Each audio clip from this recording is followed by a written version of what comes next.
सकारात्मक और नकारात्मक सोच। एक नगर में एक धनी व्यापारी रहता था। एक दिन व्यापार के सिलसिले में वो यात्रा पर निकला। मार्ग में एक घना वन था जिसे पार कर उसे अपने गंतव्य तक पहुंचना था। लेकिन चलते चलते वो बहुत ज्यादा थक गया था। इसीलिए एक वृक्ष के तले वो सुस्ताने के लिए बैठ गया। सुस्ताते हुए उसे प्यास लगने लगी, लेकिन वो पानी लेकर नहीं चला था। वो सोचने लगा, काश मेरे पास थोड़ा पानी होता जिससे मैं अभी अपनी प्यास बुझा पाता।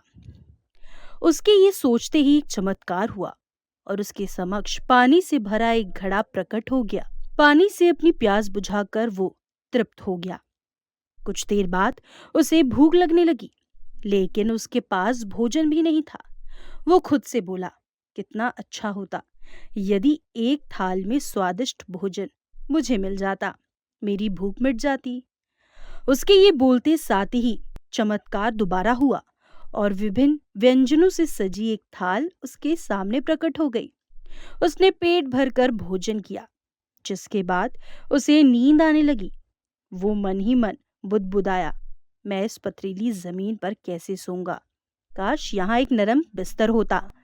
पलक झपकते ही उसके सामने एक आरामदायक बिस्तर प्रकट हो गया। वो उस बिस्तर पर लेट गया। उसे महसूस होने लगा मानो वो स्वर्ग में है, जहां एक के बाद एक उसकी समस्त कामनाएं पूर्ण होती जा रही थी। वो अनभिज्ञ था कि जिस वृक्ष के नीचे वो लेटा हुआ है वो कोई साधारण वृक्ष नहीं, बल्कि एक कल्प वृक्ष है, जिसमें सभी इच्छाओं की पूर्ति करने की शक्ति है। बिस्तर पर लेटे लेटे उसके अचानक दिमाग में ख्याल आया, वो वन तो कई प्रकार के जंगली जानवरों से भरा हुआ होगा जो किसी भी क्षण वहां आ सकते हैं। ऐसे में तो वो खुद की रक्षा भी नहीं कर पाएगा। जैसे ही उसके दिमाग में ये विचार आया, कहीं से एक खूंखार शेर वहां आ गया। शेर को अपने समक्ष पाकर वो इतना भयभीत हो गया कि वहां से भाग भी नहीं पाया। शेर ने उस पर हमला कर दिया और उसे मार कर खा गया। इस प्रकार एक नकारात्मक विचार ने उसकी जान ले ली।